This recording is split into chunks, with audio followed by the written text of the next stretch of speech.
daughter threw a forbidden party and her actions led to my youngest daughter being assaulted by 4 men, leaving me in tears. To start off everything, I'm a widow and have 3 children, but in this post I'll be focused on my 2 youngest daughters, Leah, F14, and Maya, F18. Leah was raped by 4 men back in December.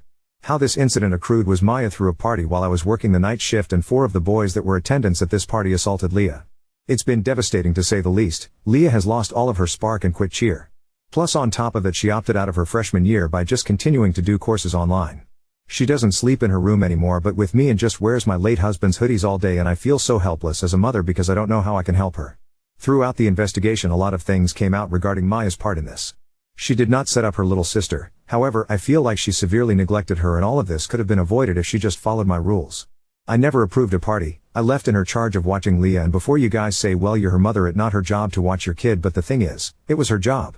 I pay her really well to look after her sister while I work nights. It's been an agreement we had for years. Leah is not special needs in any way. The only thing I asked of Maya is that she makes sure her sister does her homework and gets to bed at a reasonable time. The men that assaulted Leah, Maya invited herself. She knew them personally and knew they had affiliates to gangs and did not care. Instead, what I found out in this investigation, she tried to put Leah with one of these boys and Leah was not interested. This boy was harassing Leah all night, trying to get her to kiss him. Then Leah had enough and went to her room, and the moment Maya left the house to go to McDonald's, that same boy and his friends went up to my daughter's room and raped her. The worst part about this to me is that people that were at the party heard her yelling and did not do anything but just assumed a couple was arguing upstairs. We didn't know what happened until the next morning when the party was over. Having her do a rape kit was traumatizing for her and probably the worst moment as a parent for me. Then couple weeks later she tested positive for a curable STD. My baby has been so broken ever since, even though they did get those boys and all 4 pleaded guilty because they had evidence on their phone. But it's still so extremely hard for Leah right now. Maya on the other hand has been remorseful, and Leah has no animosity towards her and doesn't blame her, still loves her sister. But I don't know why for me I'm so angry at Maya, and I've been really trying to forgive her but I can't as of now.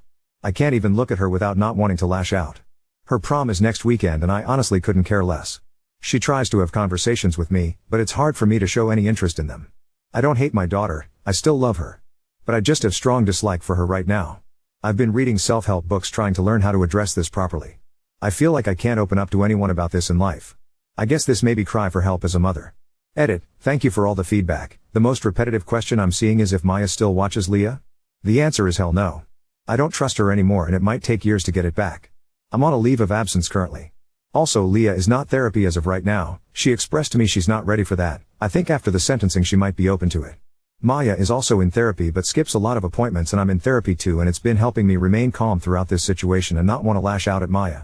But the number one advice that I'm seeing in here that I'm strongly considering is sending Maya to my parents' house for a while and get some space from her. Sorry, quick second edit. For the ones asking if Maya is in a gang, to my knowledge she isn't. The most I have ever caught her doing was smoking some pot and vaping. I also don't want to think Maya would ever intentionally set up her sister to be brutally assaulted. So I'm leaning towards Maya genuinely was being plain neglectful that night. Also, I feel like it would have came up in the investigation if she intentionally set up Leah. Also, the boy Maya was trying to set Leah up with was 17 at the time. He's 18 now and the other 3 were grown men. Update 1. To put it quite simply, Maya was arrested the night of Leah's attack. She was charged with felony child endangerment and 2 misdemeanors. The judge was very nice to her and made her pay a $2,000 fine, 60 hours of community service and 3 years probation. Plus I took her car, but after this update, I maybe should have given her a harsher punishment. But back to the update. TLDR at the bottom. On Thursday afternoon, me and Maya got into a fight. The dispute happened because Leah came to me virtually upset and on the verge of tears. Because 5 people messaged her that day, expressing condolences about her attack. Leah has been very clear she doesn't want anyone that she knows to know that she was the victim of the attack. Upon further investigation, it turns out Maya told a group chat of 27 people that Leah was the victim. Leah vocalized to me how humiliated she feels and that she can't ever go back to school next year. I of course then go confront Maya about it. She kept saying I was overacting and that Leah was being dramatic. I tried to reason with her to see how she hurt her sister and she did not see the issue.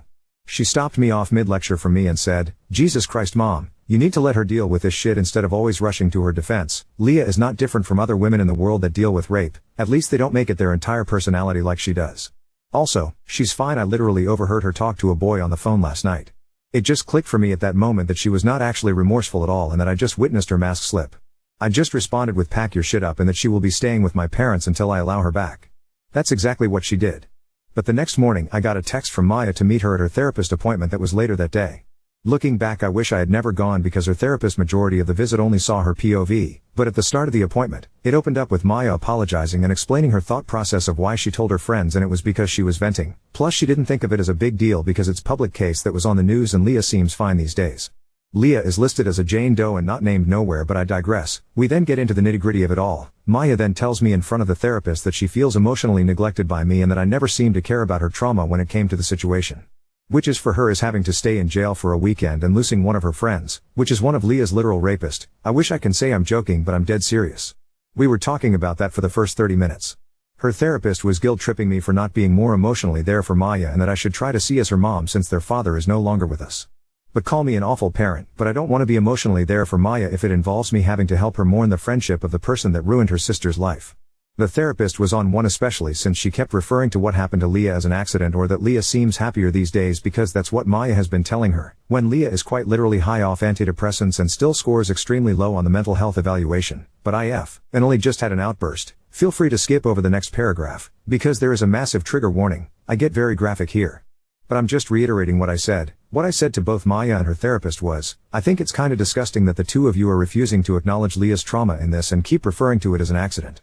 You spent a weekend in jail, while your sister was in the hospital suffering from something your friend did to her. Ironically enough, if you ever listen to Leah, she has said that friend of yours was the most violent towards her during the attack and was the catalyst for the majority of injuries she sustained, including strangling her. So for you guys to sit here and berate me for not caring that you lost your friend because of something terrible your friend did to your sister is absolutely disgusting. My biggest regret right now is helping you obtain a lawyer. I should have let you rot in that cell and let you figure it out yourself. Maya started sobbing in the office at this point and saying it wasn't fair that I blamed her for what happened to Leah. She told me the only thing she was trying to do was have Leah come out of her shell because she kept hovering next to her at the party. The therapist then interjects and asks Maya how did Leah respond to her when she apologized. Maya in such a defensive manner says, apologize for what? I didn't rape her. Even the therapist was shocked when she said that, and at that point, I heard enough and stood up, threw my hands up, and left. I haven't spoken to Maya since then, and this was Friday afternoon. Maya has been texting me and calling me begging to come home so she can apologize to both me and Leah. But I don't know at this point. I never thought I would be that parent that will have to go no contact with my daughter. But I don't know if I can stomach being around her. I can't trust her and she's not remorseful whatsoever about what happened. A part of me wants to try to make it work for the sake of Leah because she asked yesterday if she ruined our family. And that broke my heart. Leah loves and looks up to Maya and I don't think she can comprehend at this time that Maya also failed her. I'm just stuck, or tell me if I'm wrong for not understanding Maya. I'm sorry for the not so happy update.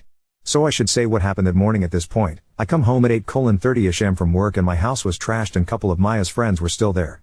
I of course argued with Maya for a bit about throwing a party and I go check on Leah and she wasn't in her room but her sheets were bloody, so I thought maybe it was time of the month and that she was showering or sleeping in my bed.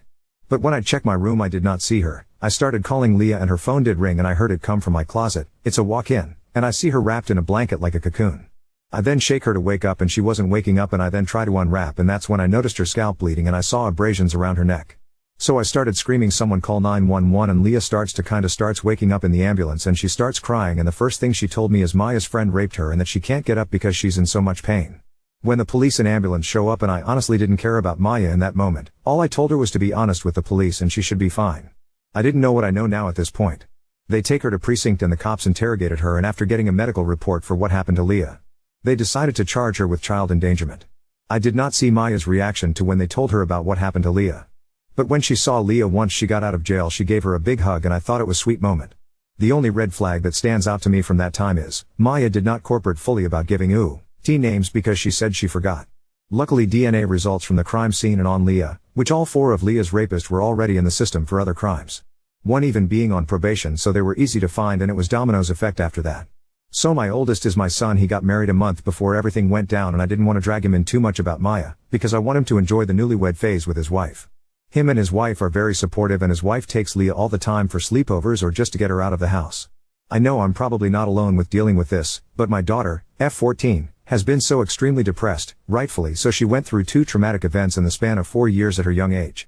She was sexually assaulted back in December and she lost her dad 4 years ago. I just remember when I was 14 I felt like the world was against me and I had both of my parents on my side and I never been through an assault, so I can't comprehend what she's going through right now. This morning I overheard her crying in the bathroom and I asked her if she was fine and she quickly said she's okay. It just makes me feel so helpless as her mom that I can't help her or take away any of that pain she's feeling.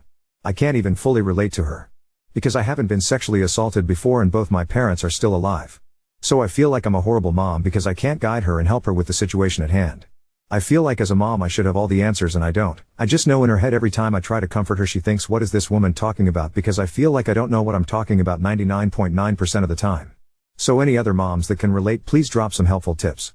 I have 3 kids, M24, F18, and F14. My late husband died very unexpectedly 4 years ago due to COVID. He didn't have a will, but we had a life insurance policy that provided a $360,000 DEET benefit. As his spouse, I received the full amount. I decided to divide the money 4 ways. I would get $120,000, and each of my 3 kids would get $80,000. At the time, my daughters were both minors, so I told them they could access their full amount when they turned 18.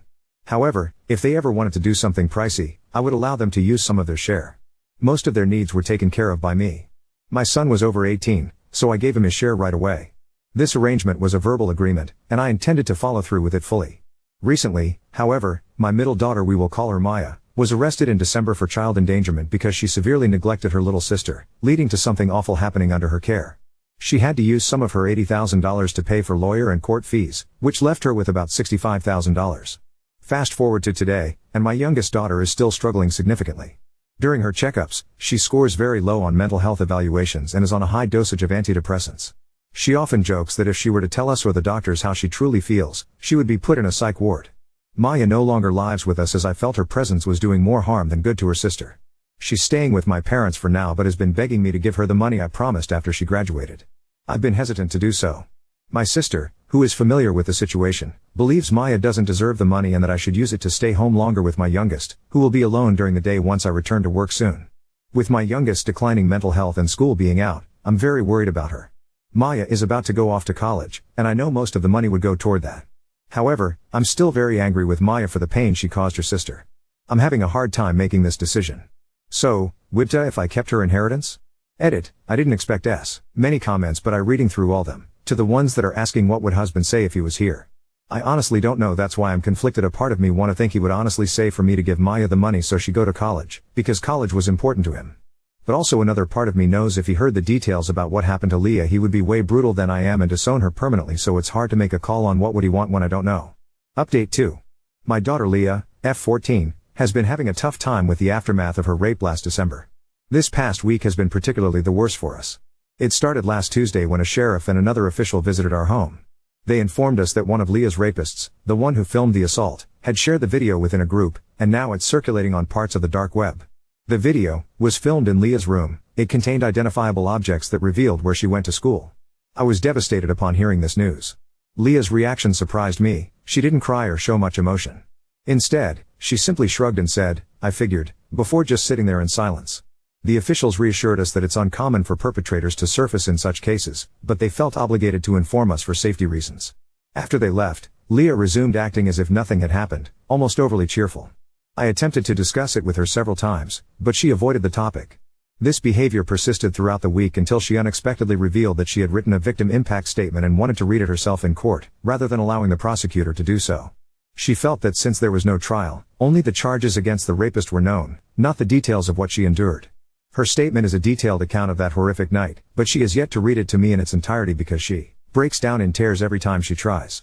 That moment was the only time I saw her express emotion all week, until Saturday night.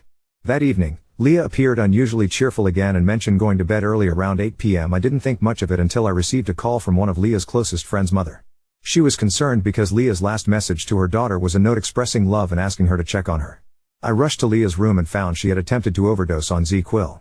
As a nurse, I knew she would recover, but seeing her wake up in the hospital was heartbreaking. She screamed, "Why couldn't you just let me die? I want to die, Mom. I'm tired of feeling their hands on me. I want it to stop. Please let me die." They had to sedate her to calm her down. Following this, Leah was placed under a 72-hour psychiatric hold and subsequently transferred to a mental health facility with peers her age. The staff recommended extending her stay beyond the initial hold, but Leah has been struggling, especially with a male staff member, possibly a psychiatrist, who she says is asking invasive questions about her sexuality, causing discomfort. Staff members informed me she isn't participating in group activities and appears standoffish. They even proposed restricting her ability to contact me as a consequence, though I requested they hold off on implementing such measures. I'm uncertain if the current inpatient setting is suitable, given Leah's apparent difficulty adjusting. Her plea for her to die continues to haunt me. It's a thought I can't shake. Leah's best friend shared additional details Leah had kept from me. There's a hurtful rumor circulating that Leah let a train be ran on her, leading to her involving the police out of embarrassment. Children can be so incredibly cruel. As far as my other daughter Maya, F18, I haven't spoken to her in 2 weeks. But I did recently discover why Leah feels indebted to her. 2 years ago, I found inappropriate messages on Leah's phone between her and Maya's ex-boyfriend. He expressed love for Leah, and also compared her to Maya. He told her she was way prettier than Maya and he liked she was her virgin. When I told Maya, she was furious and broke up with him, but she believed Leah had betrayed her by engaging with her boyfriend. Even though Leah was 12 at the time and her boyfriend was 17. Maya still avoided Leah for 3 months afterward, and despite Leah's efforts to apologize, Maya still holds a grudge. Leah blames herself for damaging their relationship because of this incident. I'm sharing this to get this off my chest. I've kept these struggles within our family to protect my daughters. I'm exhausted, constantly dealing with new challenges, and unsure how to mend them. Now, I find myself in the difficult position of deciding whether Leah is mentally prepared to speak at her rapist's sentencing. I fear she'll resent me for this decision, but I question if she's in a stable enough state to handle a potential traumatic event. Because these boys actually have character witnesses. Update 3. More information on the psych, so I talked to Leah further about what the psych said to her make her uncomfortable. She told me when I left they made her sit down with him one-on-one. To basically debrief why she was there and what's causing her to have these thoughts, and she opened up to him and told her about the rape. However, he asked her if this was her only sexual experience and she told him yes. But he kept questioning her like he didn't believe it was her only experience and saying to her that he won't tell me if it wasn't, that she can say it, and she kept having tell him no, that was her only experience. Then he asked about her sexuality, if she's still attracted to men, and she just told him that she doesn't think about relationships right now. She just said that she felt weird about him asking a lot of questions about her sex life. When it was just those two alone in a room with the door closed. I'm not gonna accuse the psych of being a creep, because maybe he was simply doing his job, but I feel like he should have known to have a female staff ask her those questions. Or just have a woman present. He had have seen her chart before he seen her. Update 4. I'm back with a much anticipated update. This is a long one, so TLDR at the bottom. A lot has happened, but I want to start with the positive. Leah started therapy after the sentencing, and she's been speaking positively about it. She said it was shocking that she didn't have to talk about the assault with her therapist, which was refreshing. Her therapist also suggested some EMDR sessions, with her first one scheduled for next week. Her general doctor also cleared her to start cheer again if she wanted to and recommended she start birth control. I'm unsure about that because I know how much of a toll it can have on mental health, and I don't want to ruin any progress. We also moved into our new rental, and I let Leah get a kitten. That's her baby currently. I barely see the cat since we got it because she always has her. We also had to trash the majority of Leah's furniture to help her healing process. I was trying to give her the Pinterest room of her dreams, but she doesn't like the stuff she used to and wants barely any color, so it's a work in progress. She also has a boyfriend now. He asked her out on the 4th. He's age appropriate, and I know the kid because I grew up with his dad, so I know he comes from a good family. The only thing I'm worried about is that it seems like she might be becoming codependent on him. If he's not at my house, they're on FaceTime together, and every time we go out, she wants him to tag along. It's been like this since before he asked her out. I'd say it's been like this since Maya moved out. But I'm not too worried because I think it's only like this now because it's summer and a new relationship. On the surface, she is content for the moment. In my last post, I received a lot of negative messages because I wasn't doing things fast enough or wasn't telling my son all the details. I almost didn't want to make this post, but I want to preference that I know my children, and they know me. I'm a person who values timing.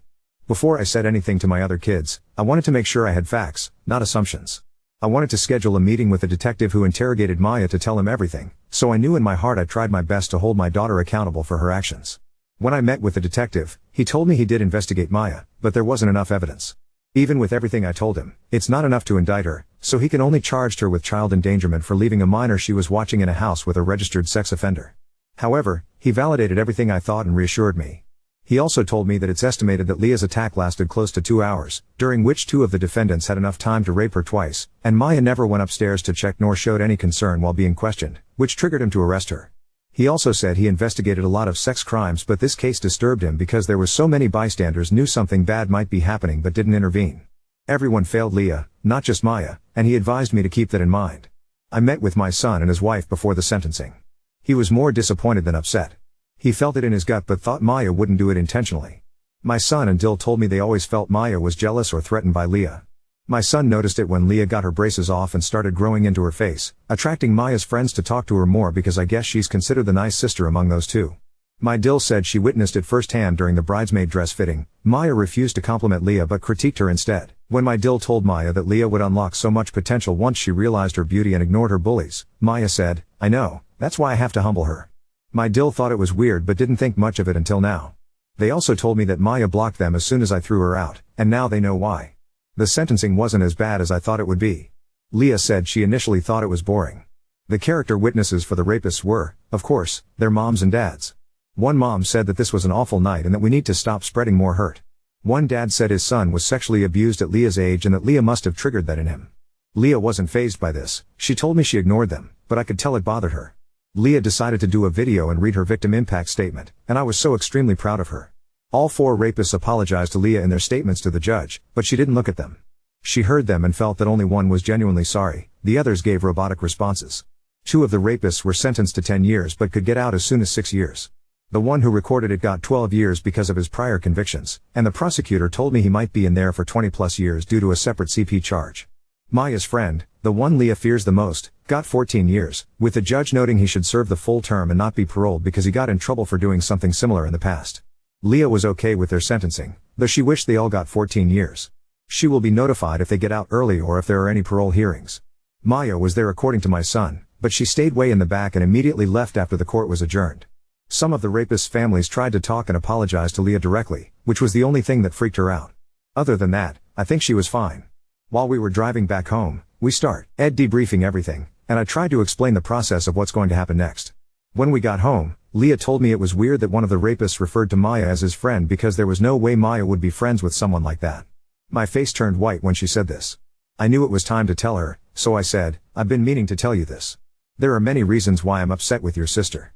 She was still confused, so I explained that Maya got arrested for leaving the house, not for throwing the party. She didn't care about that, she was just like, oh, okay. Then I said he wasn't lying in court, he was your sister's friend, and Maya went behind your back that night to try and set you guys up. That's when I saw the moment of realization happen. Leah thought I was lying at first, but when I started to further explain, it was like watching someone's heart break before my eyes. She cut me off and said, I don't believe you. Maya would never be friends with someone that horrible. I just said she might not have been best friends with him, but she did have some form of a relationship with him.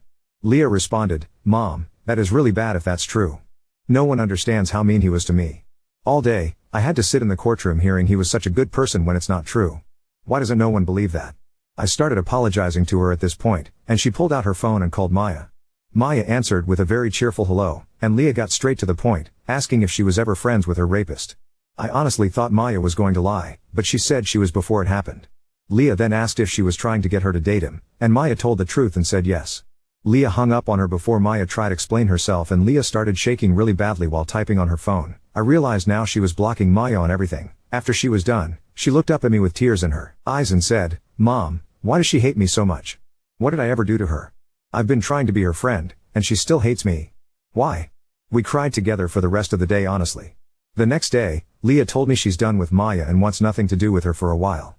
She said that after she slept on it, she felt more mad than sad. She opened up and told me how Maya made her feel so guilty, saying she ruined her senior year and blamed herself for what happened by not being more careful and not locking the door. But to now find out that she did lock the door and Maya had much more control of the situation than she led Leah to believe makes her so upset. Then she told me that Maya has a drug problem with Adderall and painkillers, which she had sworn to keep secret because Maya promised she was quitting. I asked her when the drug addiction started, and Leah said she didn't know, but she caught her stealing her Concerta in April 2023. That's when Maya confessed to the drug issue. Leah also believes one of her rapists was Maya's dealer, as he used to come to the house at night when I was working. Leah now thinks that Maya traded her for more drugs and never quit as she promised, which hurts her deeply. She also recounted that during the attack, her rapist said that if she didn't cooperate, they would hurt Maya, which makes her feel worse because she knows Maya wouldn't do the same for her. That was the last time we really talked about Maya and that was a couple of weeks ago, but I know that it's really is taking a toll on her. So that's why I splurge and let her get a kitten. Maya doesn't know our new address but has tried to reach out to Leah numerous times using text-free numbers. Leah is not interested whatsoever. She's no longer with my parents. My mill, with whom I've never gotten along, has taken Maya in, paying for her college and buying her a new car just to spite me. I wish I were making this up, but she posted it on Facebook. The messed up part is that my mill knows about what happened to Leah and everything Maya did but simply doesn't care. She thinks Maya is as much a victim as Leah and even called Leah to guilt trip her, using their dad as leverage, saying, your dad would hate to see you fight and hold a grudge against your sister over a mistake. That's when I stopped talking to her and told Leah not to respond to her anymore. I'm extremely close to filing a civil lawsuit on behalf of Leah against Maya since my mill wants to undermine my parenting and go against and hurt her other granddaughter by financing Maya's life. However, my therapist doesn't think that will help me or Leah heal. But I'm so frustrated with that situation. I'm sorry there isn't a better conclusion, other than that I lost 3 people in the span of 4 years, and I'm not doing well. I'm really depressed. I lost the love of my life and both of my daughters. I still mourn the loss of my little girl. She will never be the same, and I can't be around my other daughter because I believe she's a deeply flawed, dangerous person, and I blame myself for not seeing it in time. I worry about anyone she comes across in her adult life.